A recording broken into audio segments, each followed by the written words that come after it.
Hello. So, can I tell you a story?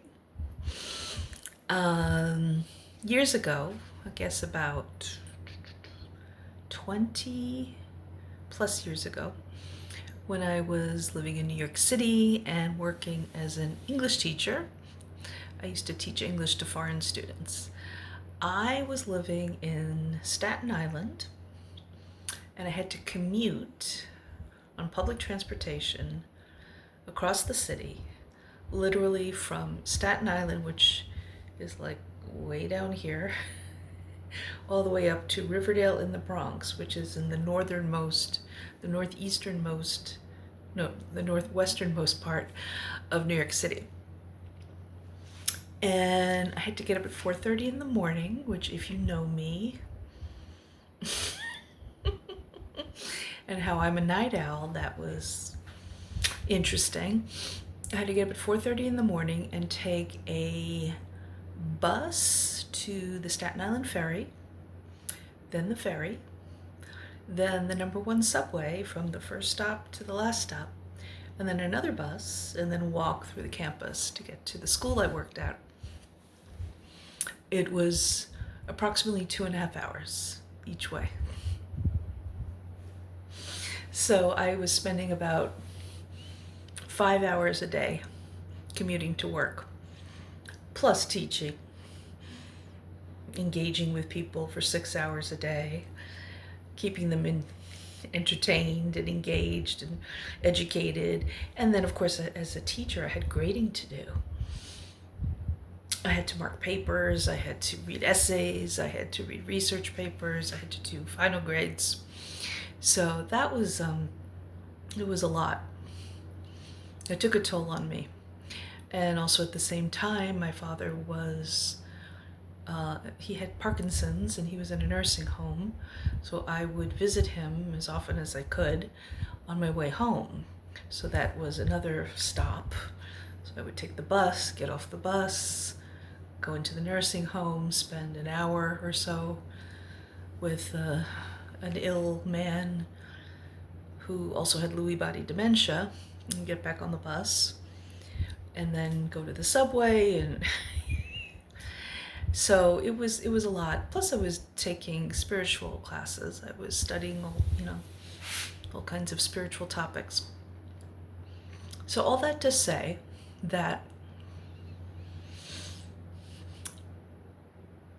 I was overloaded energetically. If you've ever been to New York City or any big city, but New York City is, I think, everything's kind of multiplied there. The energy is very dense. The population is very dense. And riding on public transportation with all of these people and a lot of like angry people and frustrated people, mentally ill people, all of that, and people crowded and in a hurry and short-tempered and all of that. I was absorbing, because I'm an empath, I was absorbing all of this stuff. And I would arrive at the school in the morning in a state of enragement. I was annoyed by everything because I'm super sensitive. I didn't want anyone touching me or invading my space, but it was impossible. So I would get off the bus and I would like get to work, and the joke was like, oh, what kind of horror story is Anna gonna tell us today from her commute? As everyone else like drive and lived across the street, but me, no. So this went on for some time and it took a toll. But then I started to learn about how to protect my energy. I learned about setting up energetic boundaries. I learned how to clear my energy. I learned,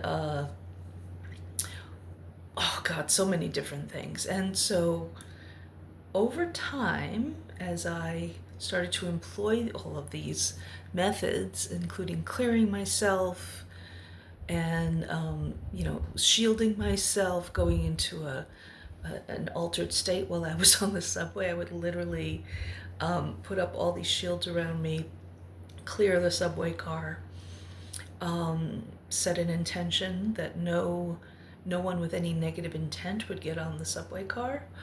And if anyone did, they would want to get off right away. And I also set the intention that someone would nobody would sit next to me unless they needed my energy for some reason. They needed it, and that would only be for a short time. And I can tell you that 9 times out of 10, even on very crowded days, I had the seat next to me free, unless I opened my eyes. As soon as I opened my eyes, someone would come and sit there. So anyway, so over the years, I built up this very, very strong energetic boundary, to the point where one healer, who was very psychic, said to me she could see the boundary around me. She could see, she goes, you have a very strong layer of protection around you. It's like nothing can get in it. I was like, good. Because that also helped me when I would go to like spiritual expos and things like that, where there are all kinds of people there and all kinds of energies around, and you really have to be careful about what you let in. So all this to say is that one of the things that I teach my clients and my students is how to clear and protect your energy. And it is vital. Now, not everybody, of course, has an extreme commute like I did, and I like to think that I went through that so that you don't have to. But even if you're watching this, you're sensitive. I mean, pretty much everybody in my audience is sensitive in some kind of way to energies. And so what I can do is show you and teach you, show you how to clear yourself, show you how to clear yourself, teach you the different techniques for protecting your energies. And it is life-changing, because I went from getting off the bus like, stomping into work like, yeah, you wouldn't believe what happened to me today. And and carrying that with me for like hours and hours. And then after a while, after a few years, I noticed I would get off the bus and it was gone, left it behind. Yeah, it was annoying while I was dealing with it.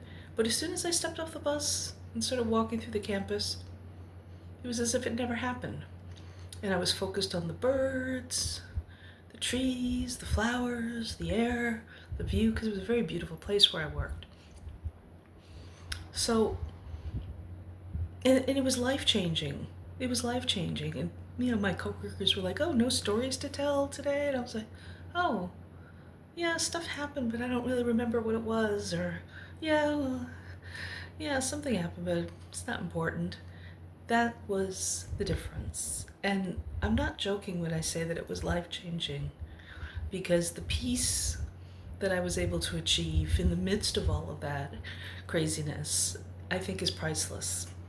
Absolutely priceless. So, if you would like to learn how to do that, if you would like to experience what it's like to have your energy clear, send me a DM. We can work together and I can show you exactly how to do that for yourself, because I think everybody can do this, and it is your right to be free and clear of dealing with anybody else's energies, because you are a sovereign being. Have a wonderful day. Bye.